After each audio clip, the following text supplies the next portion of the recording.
Coucou tout le monde, j'espère que vous allez tous très bien. J'avais envie de vous faire une petite guidance générale, collective, sur l'entre-deux éclipses. Ce moment où on est un petit peu avant l'équinoxe. Voilà, on va bientôt finir le signe de l'ère de la Vierge. Et puis on est un petit peu dans un tumulte, dans un sas, dans un portail énergétique assez puissant.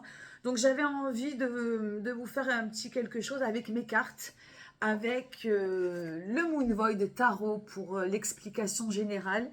Et puis j'ai tiré une carte par élément avec le tarot mystique. Donc je vais partir vraiment en impro total. D'habitude je réfléchis quand même un petit peu avant à la trame. Là ça va être du total impro. Donc on va aller voir un petit peu comment dirais-je, le point de départ dans lequel on est peut-être tous actuellement. Donc comme d'habitude, tu prends ce qui résonne, tu laisses le reste. Hein, ça va peut-être pas parler à tout le monde. On va commencer par cette. Alors il y a trois arcades majeures, il y a même beaucoup d'arcades majeures, pardon, euh, dans cette petite lecture qui indique évidemment les moments forts. Hein. Moi personnellement, waouh, c'est énergétique, hein, c'est de l'énergie, c'est dur, c'est compliqué, c'est complexe. Parfois, c'est complètement fluide et complètement simple.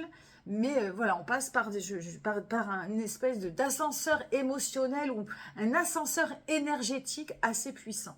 Donc de là où l'on part, ben, c'est l'arcane de la force. Sur ce jeu, la force porte le numéro 8. Hein, le 8, c'est l'éternité. Le 8, c'est le moment un peu de perfection et d'infini. Et normalement, sur les autres tarots, la force porte le numéro 11. Elle redémarre quelque chose. Donc là, on n'est pas dans quelque chose qui redémarre. On est dans quelque chose qui nous demande alors une certaine force, la force qui est centralisée dans le cœur. Donc ça nous demande un certain abandon, hein, un abandon à l'infini, à l'éternité. C'est ce qu'on nous demande clairement avec le nœud nord en poisson. Donc je ne vais pas rentrer dans le détail de l'astrologie, mais tu sais que que je m'y intéresse énormément. Hein. Sans être astrologue, je mange, je me nourris d'astrologie et j'essaie d'après de l'adapter pour comprendre, parce que pour comprendre enfin ça donne en tout cas pour moi du sens pour mes guidances et du sens à ma vie et à notre vie. Et donc pour moi cette force, eh bien ça nous demande de lâcher prise, de s'abandonner,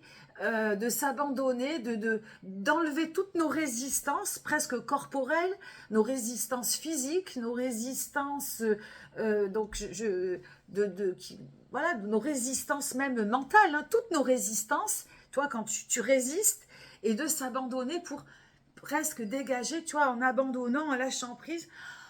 Eh ben, on ouvre un peu son chakra du cœur. Hein. C'est un petit peu le dessin de l'illustratrice. On lâche un petit peu le plexus, on lâche le chakra du cœur et on s'ouvre à l'émotion, on s'ouvre à la voix du cœur. Donc c'est un petit peu le moment où l'on est aujourd'hui. C'est d'abandonner, de lâcher prise. Ce que devraient faire d'ailleurs beaucoup d'autres personnes dans le collectif. Je ne rentrerai pas dans le sujet, mais de s'abandonner, de lâcher prise, de trouver d'autres voies. Et cette voie, c'est la voie du cœur. C'est la voie du cœur. Et tant qu'on sera dans nos résistances mentales, physiques, euh, euh, même corporelles, enfin, tant qu'on sera dans cette lutte-là, eh bien, on ne comprendra pas le sens de ce que nous demande la vie aujourd'hui. Et ce sens de la vie, c'est aussi de notre intuition. C'est la voie du cœur, la voie de l'intuition, et c'est la force, notre force tranquille. C'est notre force tranquille, retrouver notre force tranquille. Donc c'est là où l'on est, c'est ce dont peut-être on va avoir besoin. Pourquoi? Donc le sens de ma guidance, elle va, alors c'est dommage, mais j'ai plus de trépied, donc je ne peux pas te renverser les cartes, mais je te mettrai je te mettrai le dessin comme d'habitude. La direction et le sens de cette lecture, c'est le 2 de coupe. Et le 2 de coupe, eh ben, c'est de se réunir à l'autre. C'est de retrouver, et j'en parle souvent dans les dernières lectures qui datent d'un moment, mais c'est un petit peu tout le travail qu'on nous demande depuis un moment, ben, c'est de reconnecter à l'autre, quoi. De reconnecter à l'autre, de reconnecter avec la paix, de reconnecter sans y mettre de projection, sans y mettre d'idéalisation, mais de juste reconnecter à l'autre. Donc l'autre, c'est qui? Ben, c'est son prochain, c'est son voisin, c'est son conjoint, sa petite copine. Enfin, tu adaptes hein, la personne avec qui tu es fâché. Alors, je ne te parle pas là forcément de réconciliation, bien que grosso modo, je pense que l'être humain devrait se réconcilier, ça c'est sûr. C'est pas une réconciliation directe, puisque s'il y a des liens qui ne marchent plus, ben, ils ne doivent plus marcher. Non, là, je parle vraiment de quelque chose d'humain, de reconnecter à l'humanité, de reconnecter à un minimum de courtoisie, à un minimum de communication. Euh, voilà, le un plus un égale 1, le un plus un égale 2, mais voilà, de retransformer le 2 en 1, le un plus un égale 1. De revenir à cette équation-là pour que la vie soit plus agréable, plus fluide, voilà, plus pacifique, plus positive. Bon, là, clairement, on a vraiment besoin de reconnecter à ça, de pouvoir même reconsidérer l'autre, regarder l'autre, respecter l'autre. Je pense qu'il y a toute cette notion vraiment à reconsidérer un petit peu. Normalement, en fait, le 2, c'est le 2 de coupe. Hein, le 2 de coupe, c'est ça. Et le 2 de coupe, le problème du 2 de coupe, eh bien, c'est qu'on pense que l'autre est comme soi. Ou on veut que l'autre soit comme soi, pense comme soi, aime comme soi. Mais non, en fait, c'est là où le un plus un prend tout son sens. On est tous différents pour différentes raisons, mais on est tous humains, on est tous pareils. Donc c'est se mettre un petit peu à la place de l'autre, c'est se dire bon ben l'autre je l'accepte, ok il pense pas comme moi, ok il pense ça, ok je suis pas d'accord, mais ça n'empêche pas que voilà on enregistre ce que l'autre a à dire et on le prend en considération, puis si ça nous plaît pas, on passe son chemin. Bon, je vais pas m'éterniser trop là-dessus, même si je l'ai fait. Et ça va nous demander de dépasser un obstacle, de se dépasser, de dépasser une certaine énergie. Et cette énergie, c'est le magicien.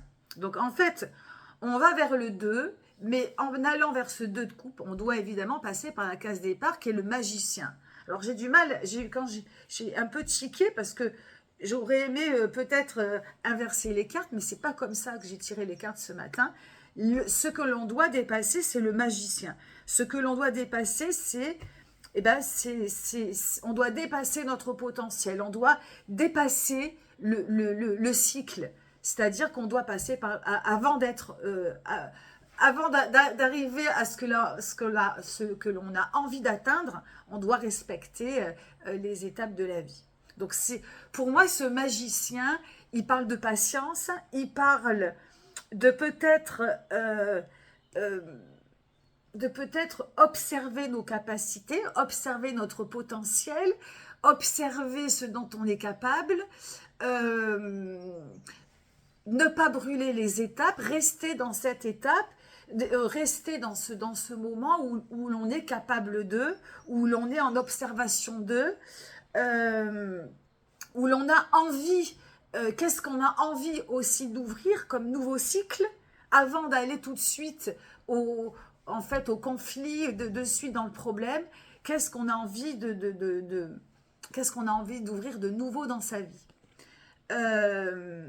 Ce magicien, il demande aussi de ne pas trop en faire, de vraiment respecter les étapes. C'est ça qu'on doit dépasser. Ce que l'on doit dépasser, c'est qu'on doit comprendre que tout ne va pas se faire en un jour. Il y a quelque chose voilà, il y a un timing divin, le timing de l'univers, le timing de la vie à respecter. Et c'est en s'unifiant, donc en réunissant nos forces, mais nos forces, c'est la voix du cœur, c'est notre intuition, c'est nos capacités. Tant qu'on ne les aura pas observées, énumérées, rassemblées, on ne pourra pas aller se projeter vers l'autre et puis vers ce que l'on a envie d'aimer au final. Donc, voilà, ça demande de l'observation, ça demande de vraiment savoir de quoi on est capable, qu'est-ce que l'on veut, qu'est-ce que l'on veut, à quoi on veut obéir, qu'est-ce qu'on veut vivre. C'est vraiment cette étape du magicien, elle est primordiale avant d'aller dans la direction, eh bien, voilà, de l'autre. Puisque si on est vraiment, si on sait de quoi on est capable, si on sait qui on a envie d'aimer, enfin voilà, le magicien, c'est le départ, quoi. C'est le départ. Le départ, c'est de s'abandonner. Le vrai départ, la compréhension de cette éclipse, c'est d'ouvrir notre cœur, notre chakra cœur, de se laisser aller à notre intuition, d'abandonner nos résistances. Et la seconde étape, eh bien, c'est d'observer vraiment maintenant, voilà, qu'est-ce que j'ai à l'intérieur de mon cœur. Et tu vois, cette carte, elle a une épée, elle a une coupe, elle a un denier, elle a tout en elle. Et elle les identifie, elle a tout en elle pour pouvoir avancer dans la vie. Mais tant que tu n'auras pas énuméré et pris conscience de qui tu es, des valeurs que tu as, etc., eh bien, tu ne pourras pas aller correctement vers l'amour, vers l'autre, la projection, l'amour, l'amitié, sans y laisser des plumes. Donc, ma compréhension globale, elle est là, elle est un petit peu dans un bilan, dans une prise de conscience, dans un nouvel éveil de ce qu'est la vie qui nous attend aujourd'hui, parce on s'avance clairement vers quelque chose de nouveau. La vie va vite, les progrès vont vite. Voilà, il y a plein de choses qui nous échappent, qui nous font peut-être même vieillir très vite parfois. Et ce que l'on vit depuis cet été, depuis un long moment, enfin toute cette année 2025, est une transition très forte, très compliquée. Et je pense qu'il ne faut pas chercher à tout comprendre, parce que c'est complexe, en même temps c'est simple. Parce que ce qui est simple, c'est de revenir à nos valeurs, enfin à nos valeurs. C'est voilà, justement de ne pas résister. De ne pas résister à ce qui est inéluctable, mais en soi, c'est vraiment voilà, de continuer à connecter à nos cœurs, à notre cœur, à nos émotions, à un certain lâcher-prise. Voilà, bon, on va passer maintenant au élément par élément.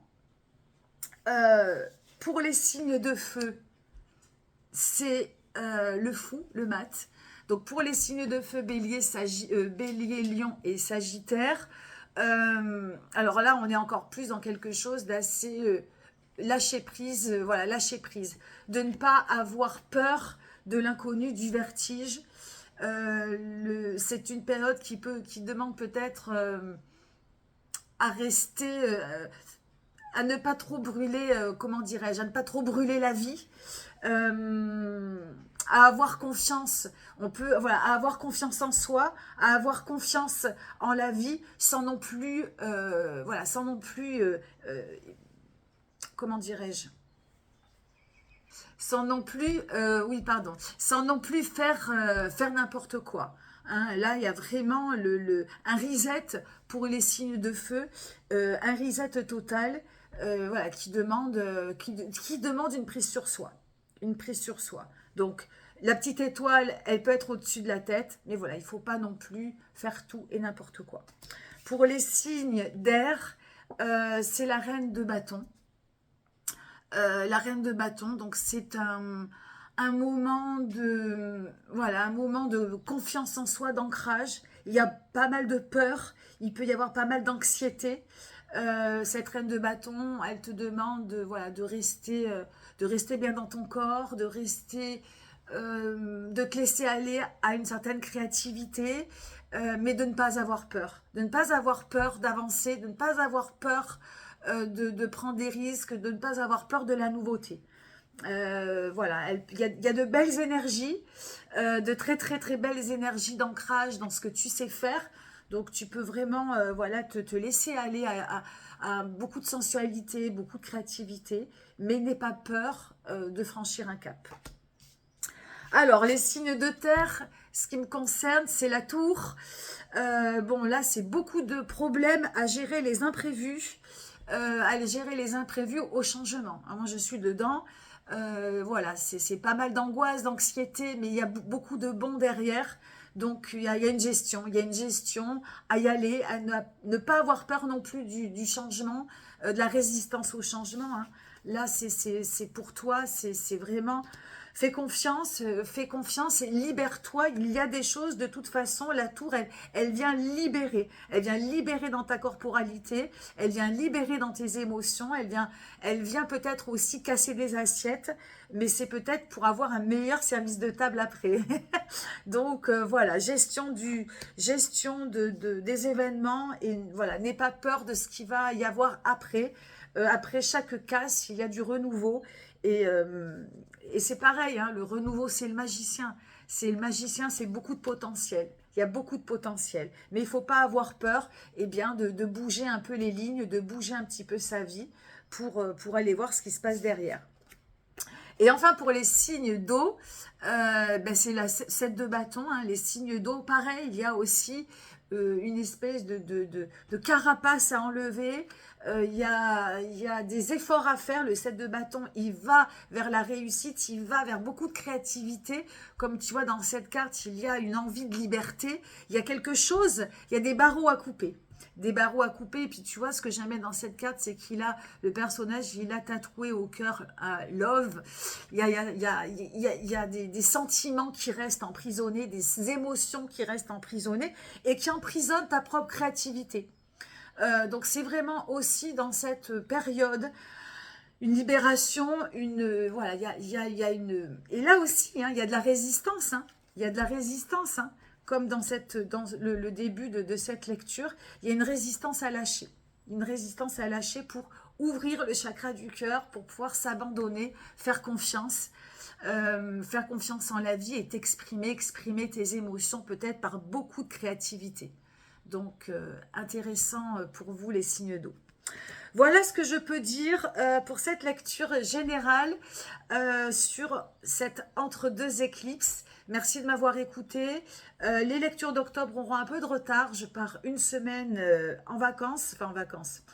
voir ma famille. Voilà, donc je reviendrai te faire les lectures d'octobre à mon retour. Il y a aussi, je vais mettre en place des petites lectures de 5-10 minutes, une question, voilà, que je vais monétiser à 5 ou 10 euros, voilà, pour essayer de vous proposer d'autres choses plus courtes, évidemment de l'ordre du privé. Donc, je vous expliquerai ça, je vais mettre ça en place. Et voilà, je te dis à très bientôt. Merci pour tout. Bonne lunaison, belle lunaison et bel équinoxe aussi. À très bientôt. Bye bye.